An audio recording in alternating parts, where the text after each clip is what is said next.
இந்த ராசிக்காரர்கள் இந்த முருகன் கோயிலுக்கு போனா நல்லது, அந்த முருகன் கோயிலுக்கு போனா நல்லது, அறுபடை கோவில் இவ்வளவு சிறப்புகள் இருக்கு அப்படிலாம் நிறைய விஷயங்கள் நம்ம சொல்றாங்க. சோ என்னுடைய ஒரு கேள்வி என்ன அப்படின்னா, எல்லாருக்குமான ஒரு முருகன் கோயில் சொல்லுங்க சார். இந்த ஒரு முருகன் கோயிலுக்கு போனா யார் வேணாலும் எந்த கஷ்டம் வேணாலும் தீந்துரும் அப்படின்னா எந்த முருகன் கோயில் சார்? குருவாய் வருவாய் அருள்வாய் குகனே பூஜ்யாய ராகவேந்திராய சத்யதர்மரதாகச்சா பஜதாம் கல்பவருஷாய நமதாம் காமதேனுவே எனதருமை குருநாதர் திருமிகு புதுவுடை மூர்த்தி ஐயா அவர்களை வணங்கி 27 நட்சத்திரக்காரர்களுக்கு ஒரு கோயில் இருக்கு.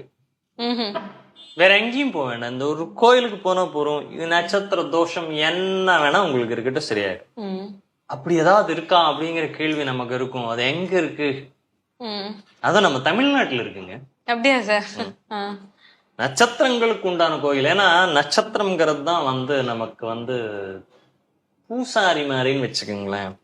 கிரகம் கடவுள்னு வச்சுப்போம்.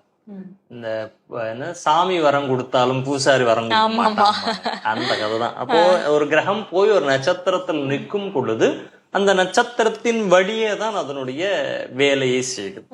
ஏஎல்பியில அதனாலதான் நட்சத்திரம் மூலியமா தான் பலன்களையே நம்ம எடுக்கிறோம். இந்த நட்சத்திரம் எப்படி வேலை செய்ய போகுது, அந்த கிரகம் எப்படி வேலை செய்ய போகுது. அப்ப நட்சத்திரம்ங்கிறது பூசாரியின் ஒரு உதாரணத்துக்கு எடுத்துட்டா கிரகம் அங்க இருக்கக்கூடிய தெய்வம். அப்போ கிரகம் வழி கொடுக்குது, பூசாரி வழி கொடுக்க மாட்டேங்கிறாருங்கிற மாதிரிதான். அப்போ நட்சத்திர வழிபாடு, நட்சத்திரத்துக்கு உண்டான தெய்வங்களுடைய வழிபாடு அப்படின்னு ஒவ்வொரு அஸ்வினி நட்சத்திரமா சரஸ்வதியை பிடிச்சுக்கோங்க, பரணியா துர்கையை பிடிச்சுக்கோங்க, கிருத்திகையா நீங்க அண்ணாமலையார பிடிச்சுக்கோங்க, ரோகிணியா கிருஷ்ணரை பிடிச்சுக்கோங்க. இப்ப ஒவ்வொரு தெய்வமா அது இல்லாம ஒவ்வொரு 27 நட்சத்திரத்துக்கும் அதற்கு உண்டான தேவதைகள்னு தனியா இருக்காங்க. பட் இந்த 27 நட்சத்திரங்காரங்களுக்கும் சேர்ந்து ஒரே கோவில், நட்சத்திர குன்று அப்படின்னு அதை அழைக்கிறாங்க. அந்த இடத்துக்கு பேரு நட்சத்திர குன்று. அதுவும் தமிழகத்துல இருக்குங்க. தமிழகத்துல எங்க? திருவண்ணாமலை மாவட்டத்துல இருக்கு. திருவண்ணாமலை மாவட்டத்துல அருகில போலூர் அப்படிங்கிற ஊரு. அங்கிருந்து ஒரு 16 கிலோமீட்டர்ல முருகப்பெருமானுக்கு உண்டான ஒரு ஆலயம். முருகன் சுயம்பு முருகன், எங்கும் இல்லாதபடி சிவலிங்க ரூபமாக நீங்க ஒரு முருகனை பார்க்கணும்னா இங்க பார்க்கலாம். நீங்க முருகன் நம்ம சாதாரணமான முருகன் நம்மளோட இமேஜினேஷன் வள்ளி தெய்வானுடன் அல்லது மயில் மேல இருப்பாரு, இல்லையா வேலை வச்சிட்டு இருப்பாரு, சூரசம்ஹாரம் பண்ற மாதிரி இருப்பாரு. இப்படி எல்லாம் தானே பார்த்திருப்போம். சிவலிங்க ரூபமாக இப்ப நீங்க கர்நாடகா குக்கே சுப்பிரமணியா பாத்தீங்கன்னா புற்றுக்குள்ள இருக்கிறதாக சொல்லுது. பட் இங்க சிவலிங்க ரூபமாகவே முருகன் இருக்காரு. சுமார் 1200 ஆண்டுகள் பழமை வாய்ந்த ஒரு கோவில். வில்வாரணி அப்படின்னு அந்த ஊருக்கு பேர். செய்யாறுன்னு சொல்றோம். செய்யாறு. செய்யாறுன்னு ஏன் பேர் வந்தது, இந்த முருகன் எப்படி உருவானார், இதுதான் இந்த கஷேத்திரத்தினுடைய மகிமை. பர்வதமலை அப்படிங்கிறது அங்க இருக்கக்கூடிய மலையின் பேரு. பர்வதமலை மேல ரிஷிகள், சப்த ரிஷிகள் உட்கார்ந்து யாகத்தை பண்ணிட்டு இருக்காங்க. பர்வத மலைக்கு கீழே இருக்கக்கூடிய தோட்டத்துல முருகன் தன் வேலோடு விளையாடி கொண்டிருந்தார். முருகனோட வேலுக்கு என்ன ஒரு வீரியம் நமக்கு தெரியும். நமக்கு இந்த வேலோட விளையாடியவர் இந்த பர்வத மலைக்கு மேல அந்த வேலை பிரயோகம் பண்றார் விளையாட்டாக. அங்க சப்த ரிஷிகளினுடைய தலையை கொய்து விடுகிறது வேல்.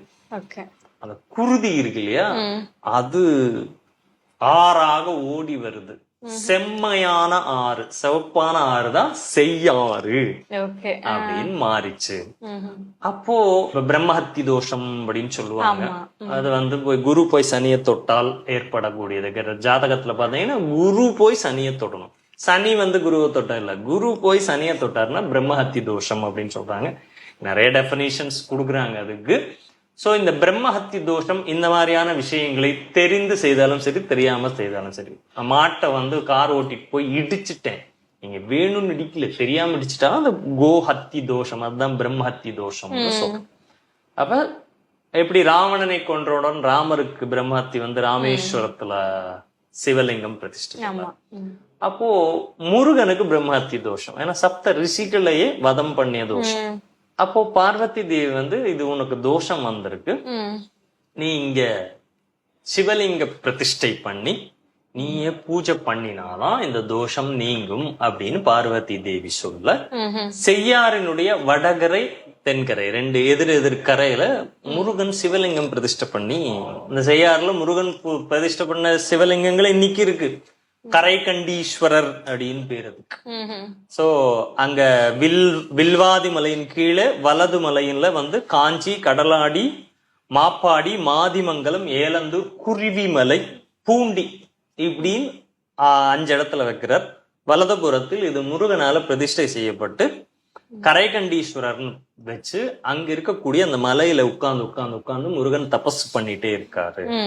இந்த பக்கம் தேவகிரி மலைக்கு வர்றார். இங்க தபஸ் பண்ணி வாசுதேவன் பட்டு, ஒரந்தாணி, நார்த்தம்மலை, நெல்லிமேடு, மோட்டுப்பாளையம் அப்படின்னு பழங்கோயில், மண்டக்குளத்தூர் இந்த பக்கம் ஒரு 5 சிவலிங்கங்களை பிரதிஷ்டை பண்றாரு. இடது கரையில இருக்கிறதெல்லாம் கைலாசநாதர், வலது கரையில் இருக்கலாம் கரைகண்டீஸ்வரன். மொத்தம் 14 லிங்கங்களை முருகனை பிரதிஷ்டை பண்ண சிவலிங்கங்களை தரிசிக்கணும்னா செய்யாரோட வடகரை தென்கரையில பாத்தீங்கன்னா முருகன் பிரதிஷ்டை பண்ணி தன்னுடைய பிரம்மஹத்தி தோஷத்தை நிவர்த்திக்கிறார். இது மிகப்பெரிய ஒரு புண்ணியமான வேலையை பண்றார். இந்த 2 கரையில் இருக்கக்கூடிய கோவில்களை பூஜை பண்றதுக்கு சிவாச்சாரியர்கள் 2 பேர் இருக்காங்க. அங்க இது பண்றாங்க. இந்த சிவாச்சாரியார்களுக்கு ஆடிக்கிருத்திகை திருத்தணி முருகனை தரிசனம் பண்றது வழக்கம். ஒரு ஆடிக்கிருத்திகை அங்க அந்த பூஜை, இதனால போக முடியல. அப்பா முருகா உன்னை பார்க்க முடியலையே, நான் இப்படி இருக்கேனேங்கிறப்போ அவர்கள் கனவுல நீ ஏன் இங்கேயோ தேடிட்டு போற, நான் இங்கேயே இருக்கேன், வந்து என்னை எடுத்து பிரதிஷ்டை செய் அப்படின்னு சொல்றேன். நாளை காலை சந்திர புஷ்கரணி, அங்க அந்த மலை வில்வாரணி மலை இருக்குல்ல, அது கீழே இருக்கிற குளத்துக்கு பேரு சந்திர புஷ்கரணி. அங்க காலையில வா, உனக்கு ஒரு நாகம் வழிகாட்டுங்கிறாரு. காலையில எந்திரிச்சு போனா அங்க ஒரு நாகம் நின்றுட்டு இருந்தது. இவருக்கு வழி காமிக்குது மலை மேல போய் அந்த முருகன் சிவலிங்க ரூபத்தில் சிவக்குமரனாக முருகனை நீங்க பாக்கணும்னா வில்வாரணியில பாக்கலாம். அங்க போனா அந்த சிவலிங்கம் காமிக்குது, இந்த நாகம் மறைஞ்சிட்டுது, அதுக்கு மேல ஒரு நாகம் நின்று இருக்கு. எப்படி எடுத்து பிரதிஷ்டை பண்றதா? நான் காமிச்சுட்டேன், நான் எப்படி எடுத்து பிரதிஷ்டை பண்றதுன்னா அந்த நாகம் அப்படி கல்லா மாறிடுச்சோம். அந்த சிவலிங்கத்து மேல சுத்திட்டு நின்ன நாகம் அப்படியே சிலையானது. அதை எடுத்து நட்சத்திர குன்று, அதுதான் அந்த இடத்துல நட்சத்திர பீடத்துல இந்த சுயம்பு முருகனை இந்த சிவாச்சாரியர்கள் பிரதிஷ்டை செய்கிறார்கள்.